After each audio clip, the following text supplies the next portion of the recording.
Thank you, Speaker. The Future Jobs and Investment Bill will be of high economic significance to the Wollondilly electorate. A number of long-seam metallurgical coal operators in my electorate employ a sizable proportion of local residents and spend locally on goods and services. While the initial stage of the Future Jobs and Investment Program is concentrated on the thermal coal mines, at any time the continuance of mines could cease. The Tahmoor mine is case in point. After 14 months of voluntary administration, the Tahmoor mine entered the liquidation phase in March 26.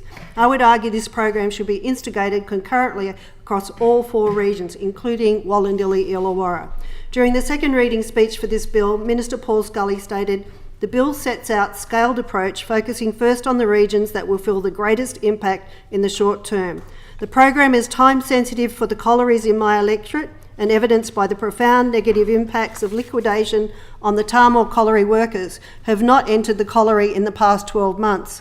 I would like to draw attention to the fact that 14 months ago, the Tahmoor colliery operations in my electorate, as I said, went into voluntary administration. Then the Supreme Court appointed a liquidator. The coal mine workers have endured mental, financial and other stresses caused by uncertainty of the mine's ownership. The Tahmoor mine remains non-operational. Over 500 coal mine employees continue to experience payment cessation, even if they accept redundancy, job and career uncertainties. The current mine suspension relates to the 8th owner of the Tahmoor mine. The program is time critical for collieries in my electorate, particularly Tahmoor. The economic strategy for transition should be started in the short term to build worker, community and local business resilience.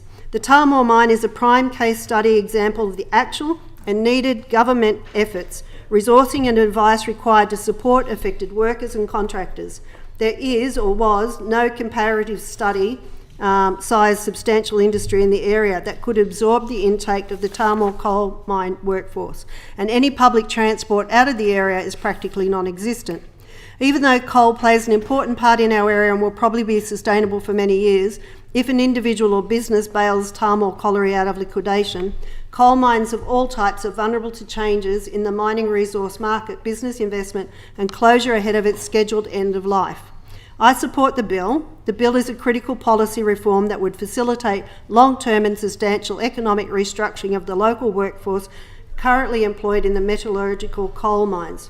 Additionally, the reforms should plan for the resilience of local towns and villages. Planning for future jobs and economic restructuring are required as soon as possible, as I said, to plan transition to other employment sectors well before the expected closure of coal mines. However, the bill should be amended, as some of my colleagues have done, to enhance the intended objectives of the bill for local communities.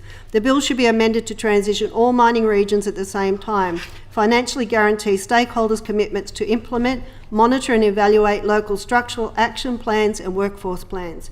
Also, the bill should be amended to provide timing, certainty and transparency of communication between coal mining company operators, mining workforce and local communities about any proposed mine closure dates and environmental rehabilitation of mining lands. Done.